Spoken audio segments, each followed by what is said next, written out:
Assalamualaikum warahmatullahi wabarakatuh. Kami mahasiswa Universitas Kompleks semester 6 jurusan PSDM dari Komisi 2 ingin membawakan materi tentang pasar dan transaksi investasi. Halo semuanya, di era modern ini investasi bukan lagi hal yang asing, bahkan sudah menjadi bagian dari gaya hidup finansial banyak orang. Tapi sebelum kita bisa menjadi investor yang cerdas, kita perlu memahami dulu dasar-dasarnya.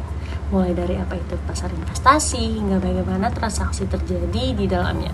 Nah, di materi kali ini kita akan membahas secara lengkap tentang pasar dan transaksi investasi. Yuk kita mulai, apa itu pasar investasi?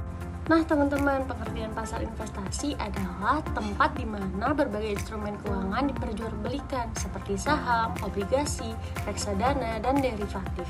Tujuan utamanya adalah mempertemukan pihak yang memiliki dana atau disebut investor dengan pihak yang membutuhkan dana atau disebut emiten. Berikutnya saya akan menjelaskan apa saja jenis-jenis pasar investasi. Yang pertama, ada pasar modal atau bisa disebut capital market.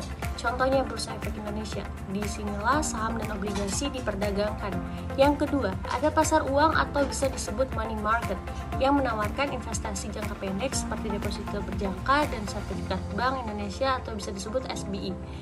Selanjutnya, ada pasar komoditas, tempatnya jual beli barang fisik seperti emas, minyak, dan hasil pertanian.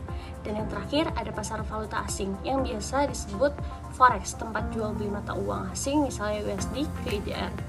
Apa sih peran investasi dalam ekonomi? Peran pasar investasi dalam ekonomi adalah pasar investasi yang membantu alokasi dana, mendorong pertumbuhan ekonomi, dan menyediakan instrumen untuk lindung nilai atau disebut hedging.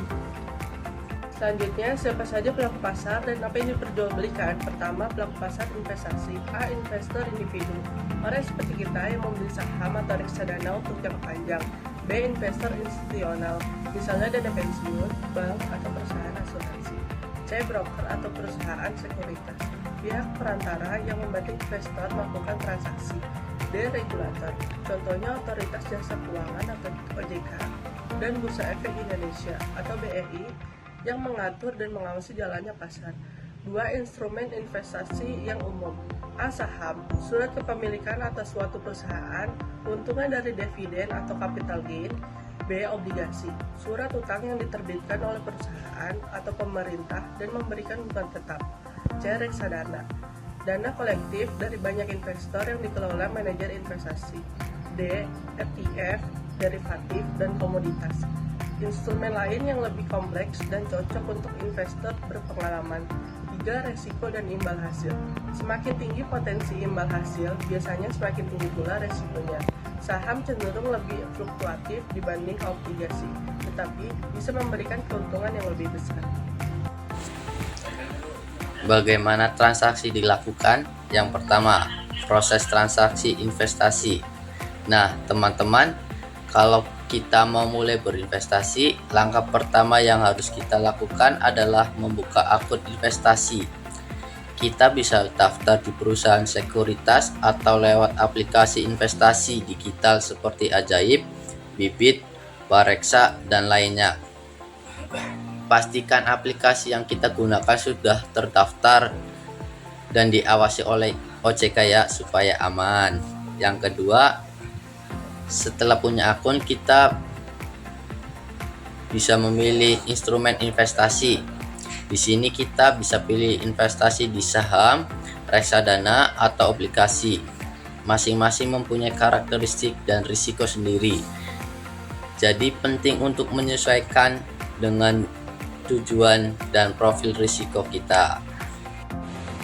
Langkah ketiga adalah melakukan analisis dan eksekusi transaksi.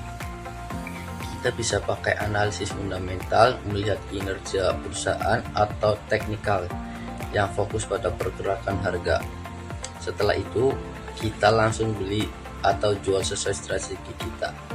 Yang terakhir, jangan lupa monitor dan evaluasi investasi, bukan cuma beli dan ditinggal.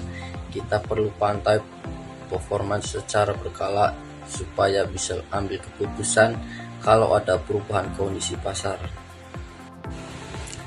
2. Contoh transaksi sederhana. Biar lebih jelas, saya kasih contoh sederhana. Misalnya kamu membeli 100 lembar saham perusahaan XYZ dengan harga Rp1.000 per lembar. Artinya total investasimu adalah 100.000. Lalu beberapa waktu kemudian harga sahamnya naik jadi 1.200 per lembar. Nah, nilai investasimu sekarang jadi 120.000. Artinya kamu untung 20.000.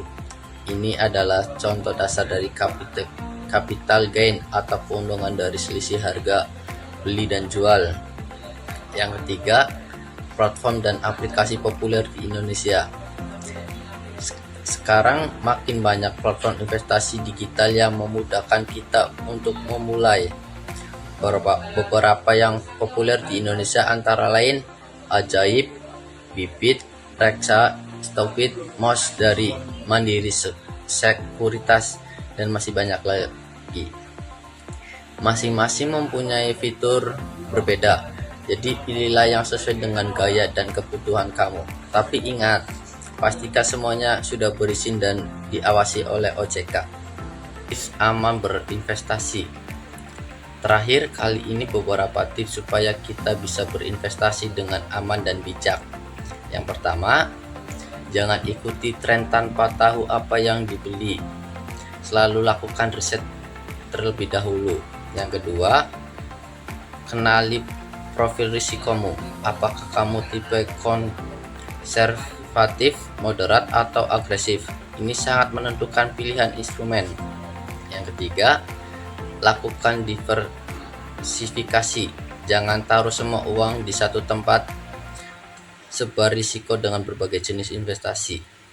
Dan yang paling penting, gunakan dana dingin, artinya uang yang memang tidak akan kamu pakai dalam waktu dekat. Jangan pakai uang untuk kebutuhan harian atau darurat. Itulah gambaran dasar tentang bagaimana transaksi investasi dilakukan. Mudah kan?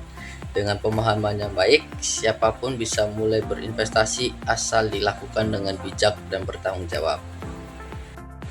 Kesimpulan dari seluruh pembahasan dalam video ini, kita dapat menyimpulkan bahwa pasar dan transaksi investasi memiliki peran yang sangat penting dalam dunia keuangan. Para investasi merupakan tempat terjadinya transaksi antara investor dan pihak yang membutuhkan dana, baik melalui pasar modal maupun pasar uang. Di dalamnya terdapat berbagai instrumen seperti saham, obligasi, reksadana, dan lainnya yang menjadi pilihan untuk berinvestasi. Proses terjadinya investasi tidak terjadi secara sembarangan. Ada tahap-tahap yang penting yang perlu dipahami, mulai dari pemahaman profil risiko, pemilihan instrumen, analisis pasar, hingga eksekusi transaksi dan evaluasi hasilnya. Semua ini membutuhkan pengetahuan, keterampilan, dan strategi yang baik agar investasi dapat memberikan hasil yang optimal sekaligus meminimalkan risiko.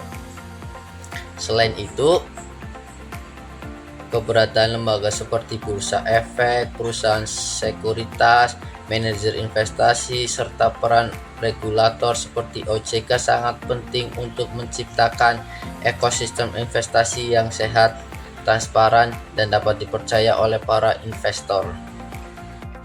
Dengan memahami mekanisme pasar dan alur transaksi investasi, diharapkan masyarakat, terutama generasi muda, semakin melek finansial, berani berinvestasi secara cerdas, dan mampu mengelola keuangan pribadi dengan baik demi masa depan yang lebih aman dan sejahtera. Nah, itu dia pembahasannya teman-teman, di mana pasar investasi itu memang luas dan menarik. Namun, kuncinya ada pada dasar pemahaman dasar yang kuat. Dengan pengetahuan yang tepat, kita tidak hanya dapat bisa masuk ke dunia investasi, kita bisa tumbuh dan berkembang di dalamnya. Kenali instrumen dan risiko supaya kita bisa berinvestasi dengan cerdas. Mulailah dari yang terkecil, tetapi terus belajar. Karena investasi adalah perjalanan, bukan tujuan instan.